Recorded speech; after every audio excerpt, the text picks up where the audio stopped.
About 2 months ago, I had thousands of comments and private messages asking me to make this fanfiction. While the channel remains solely for Star Wars and nothing but factual or theoretical Star Wars videos, I'm a man of the people.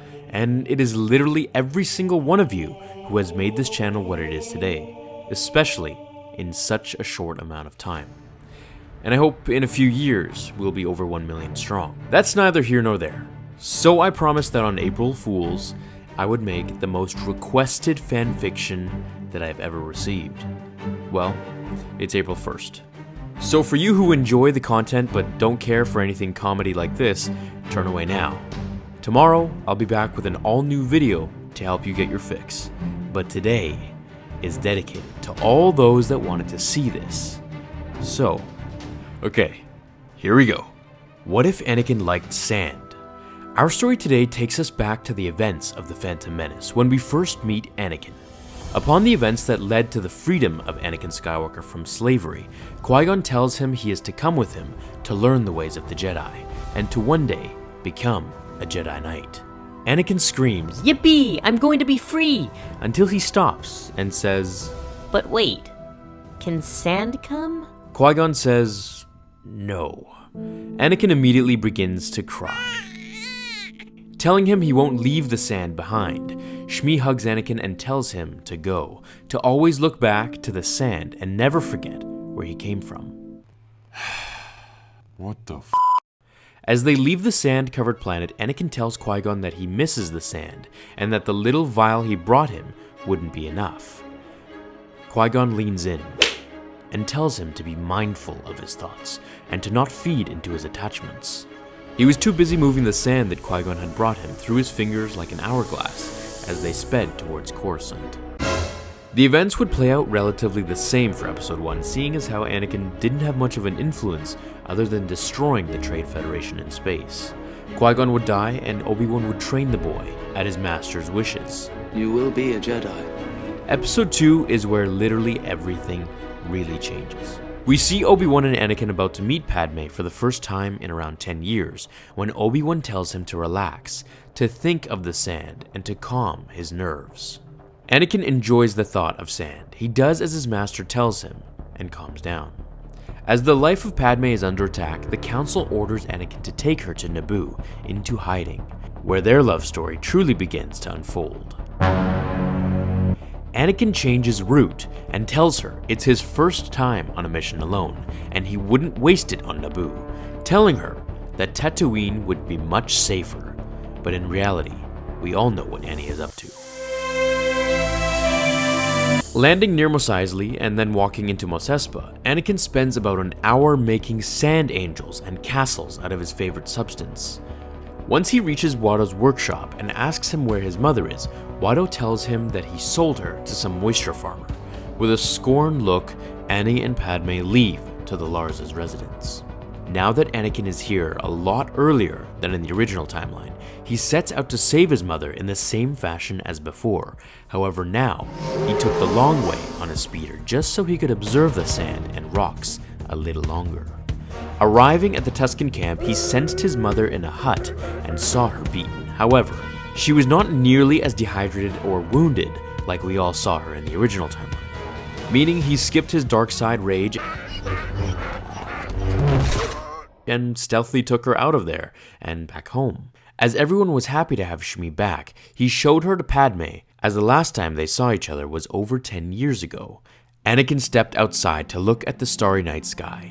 He felt happy. He had saved his mother. Finally, his nightmares could end, putting him at peace. Feeling a warm energy behind him, Padme turned back around to go inside when Anakin said, Don't go. Your presence is soothing. Anakin was finally ready to tell her about his obsession. The reason why they were here in the first place. As he rubs her arm with his finger, he tells her, I like sand.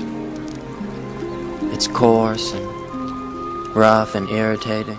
As she looks at him in an awkward manner, he leans in for a kiss where she pulls away immediately. It's okay, he thinks to himself. He's surrounded by his true passion and reason to live. Sand. The rest of the mission would result in everyone getting along well until it was time for them to leave to Geonosis, where all the events would take place the way they had, except for the fight with Dooku. Anakin had kept that small vial of sand with him that Qui-Gon gave him all those years ago. When Obi-Wan tells him to take Dooku together, Anakin, having just spent a long mission with his mother, Padme, and sand, he felt refreshed, calm, and ready. Sand, sand, sand. He would obey his master and take him together.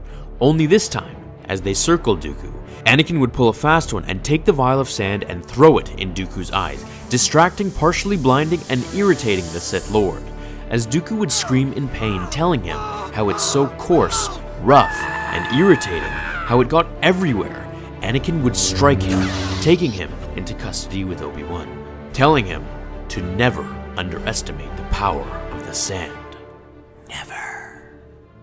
Dooku would be taken back to Coruscant to the Jedi Temple, where Anakin would be promoted to the rank of Jedi Knight for defeating the Sith Lord with his cunning tactics. As the Council would interrogate their old and most esteemed ally, Dooku would finally cave as he looked at Obi-Wan, remembering Qui-Gon, his late Padawan. He would tell them everything he told Kenobi before about how Sidious was the Sith Lord that they were looking for, and that it was actually Palpatine in disguise, clouding their judgments with the dark side of the Force. Sending Dooku to galactic prison.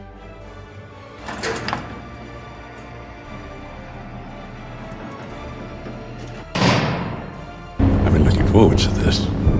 All Jedi Masters, including Anakin as the new knight, would enter the Chancellor's office and arrest him.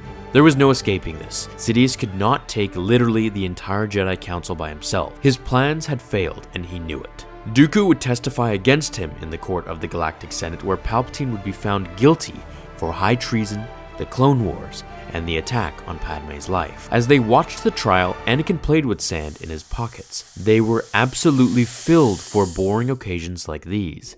If anyone needed to find Anakin, all they needed to do was follow his sandy trail of grains. Palpatine would be arrested for eternity. Dooku would be reinstated as a Jedi Master on the Council after earning their trust back. Anakin would eventually become a master and take all the short trips he wanted to Tatooine to visit his mother with Padme. Padme would give birth to Luke and Leia, who would be admitted and trained at the Jedi Temple by Yoda himself. When their children were teenagers and powerful enough to protect the galaxy, Anakin would resign from the Order to retire on Tatooine with Padme. He'd go to spend the rest of his life with her, where they would travel the galaxy for the most sandy hotspots they could discover. Naturally, their adventures led to a romantic rendezvous on the planet of Jakku, where a mysterious presence would reveal itself to him, causing him to return to the temple and inform the Council of the new threat that was rising from the shadows, threatening to destroy the galaxy, to destroy all planets with sand. Donning his robes again, Anakin would return as the prodigal Jedi Master to save the galaxy from destruction. I hope you guys enjoyed this absolutely ridiculous fanfiction. Just know how much I care about your comments to have actually done this instead of some Last Jedi news or something about Vader. I did have a blast writing it, and I hope you all laughed with me and everyone else, as I'm sure. If you did, as always, leave this video a like, and I'll see you all in tomorrow's episode of Star Wars Theory. Until then, my fellow Jedi and Sith friends, May the sand be with you.